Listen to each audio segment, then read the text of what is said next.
Welcome back everyone, Mariah here, and in today's video, we're going to be going over where you should be setting your buy orders when it comes to Bitcoin. So for most people, what makes the most sense is just buying and holding long term. But if you're someone that enjoys trading, so for me example, I dedicate just a very small portion of my portfolio to allow myself to trade. I know that if I lose that completely and I just have my HODL position, I will be okay and I will be happy, and I know that I won't regret it. So that's how I've designed what's dedicated to a long-term hold versus what I'm dedicating to a little bit of trading. I prefer swing trades over day trading, but sometimes the opportunity just presents itself and my trades end up being more of day trade. So in this video, I'm gonna be going over where I have some buy orders set and where I'm going to be putting some buy orders when it comes to Bitcoin. I have been trying a lot more than I have been in the past to have more cash on the sidelines for the dips. And although sometimes it feels like you want to have all your cash deployed into Bitcoin so that you're not missing out, that's a very short-term perspective. If you consider the long term, if you have more cash on the sidelines, then there will be more opportunity there to stack sats. And you don't necessarily care about the dollar value. You want to be focusing more on how many Bitcoins or how many Satoshis you own. So if you watched my video yesterday, some weird things happened. So I took a look back at 2017, the bull market. I've been referencing that chart quite frequently. And let me just remind you exactly what I had discovered that I found to be quite interesting. So if you remember from yesterday's video, I pointed out the fact that in October of 2017, Bitcoin hit a top of $5,867. Oh, that's kind of odd. If you add a zero, that puts it at $58,000, $670. And that's really close to the top that we saw at 58,354, I believe the top was, right? So add a zero, it's just within a few $100s, right? Then Bitcoin pulled back, and then it saw another top of $6,189. Add a zero, and you get $61,890. That's weird. Within a few $100s of the top that we saw of 61,000. So I reflected back on this chart and I thought, okay, once it hit the $61,000 or $6,000 range, what was the percentage pullback? So it pulled back approximately 13%, and it pulled back, let's see, the low was $5,376. So if this trend continues, maybe the bottom of Bitcoin is in the $53,000 range, okay? So probably not a bad idea to place some buy orders there. I personally am not expecting a pullback of 30%. Because we saw an all-time high and then another all-time high that was just above that, I think that this pullback is not going to be as drawn out, like a 3 to 4 week period. I think it's going to be a shorter pullback, and I think it's going to be a smaller percentage. So if that happens, that's going to be crazy and odd and a little bit weird, but I guess that could just add a tally when it comes to, okay, shoot, maybe we should be paying attention to exactly what's going on here. So then once it pulls back, the new all-time high after that was 7,630. So potentially the next top is $76,000. Something just to keep in mind and to keep track of to see if these numbers continue to correlate. So let's go ahead and reflect back on what we have going on currently. So I sold off some Bitcoin in the high $60,000 range, and I started buying back at about 58.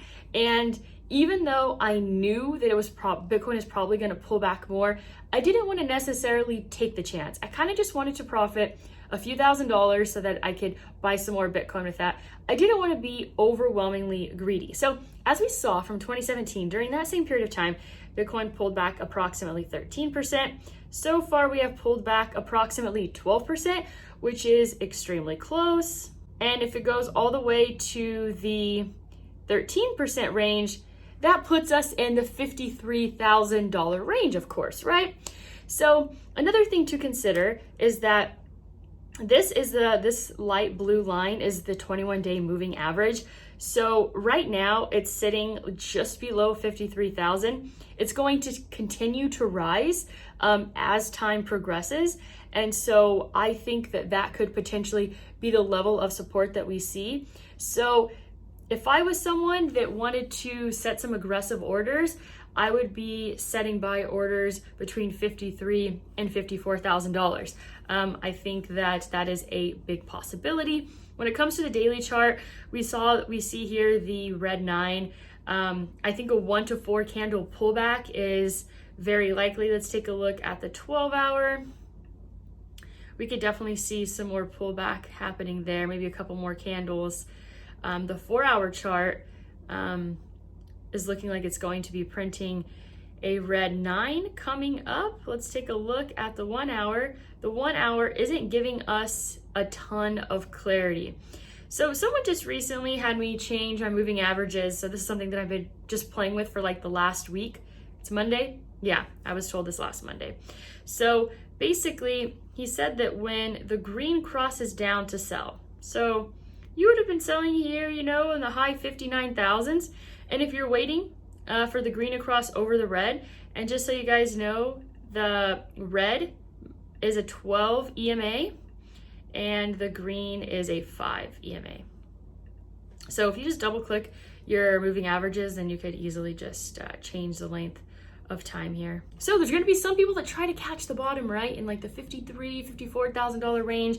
And then there's going to be some people that look for clarity, right? So you could be someone who tries to catch the bottom, which means that you're going to be in a losing position for longer, or you're going to be the person that looks for a trend change, right?